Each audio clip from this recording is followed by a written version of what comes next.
Hey guys, welcome to Mom Minutes. As you can see, I am not at my house, but in my car at a volleyball tournament. So this has been a really crazy and busy week, but a good week. And I wanted to share something with you that I thought might be encouraging to you, because it was super encouraging to me, and I will even say it was life-changing for me. One of my favorite authors is Elizabeth Elliot, and she is just so fantastic. Any books that you can get written by her are amazing. She's kind of like your aunt or your grandmother that is super godly, and you just want to sit at her feet through her writings and learn from her. So I would really encourage you to get some of her books. But one of the things that was super encouraging to me was, I think it was in her book, A Quiet Heart, if I remember right. But she talked about the importance of not complaining. And this just really struck me. She told the story in the Bible where the children of Israel were ready um, to go into the land of the Amorites and to take it, and God said, it's yours, here we are, just go take it.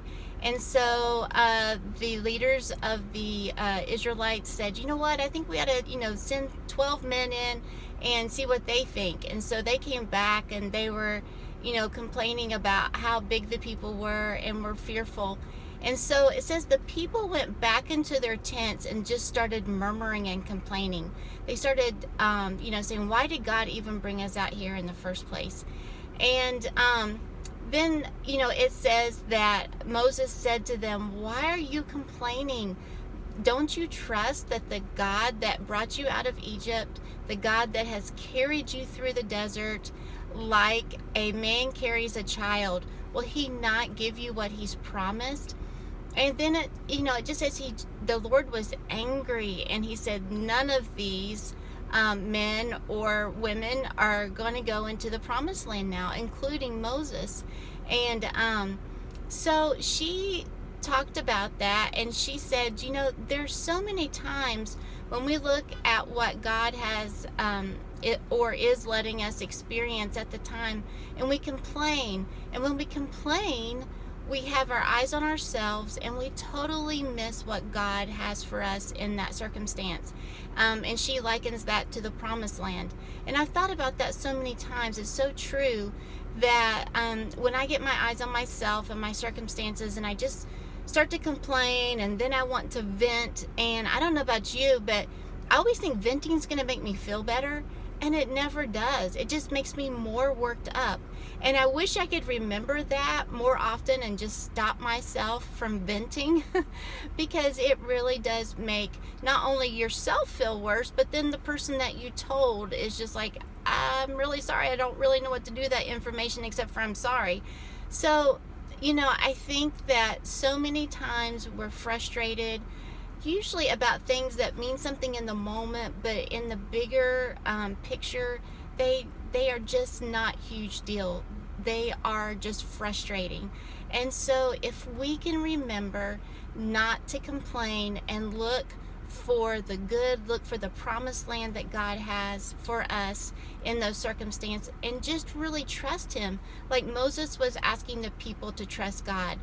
God has carried us through so many things, and if we can just lay aside our frustrations and our complaints and say, okay, God, I just need you to help me.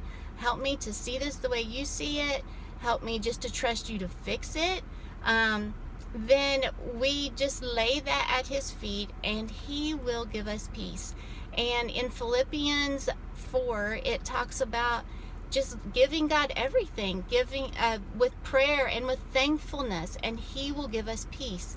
And then right after that, it talks about what we're supposed to think about, everything that's true and good and lovely.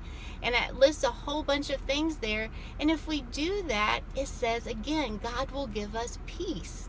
And so I would just encourage you this weekend and, for the future, to really catch yourself, like I need to catch myself, and that we need to not complain, and that we need to say, okay, God, show me basically the promised land that you have for me right now. Help me to trust that you will lead me where I need to go to experience your peace.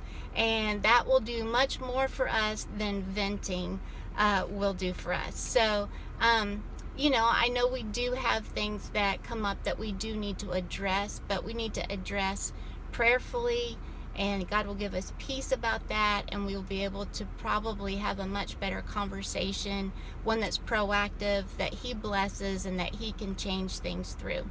So I hope this is encouraging to you. I hope you have a fantastic holiday weekend, and I will see you next week.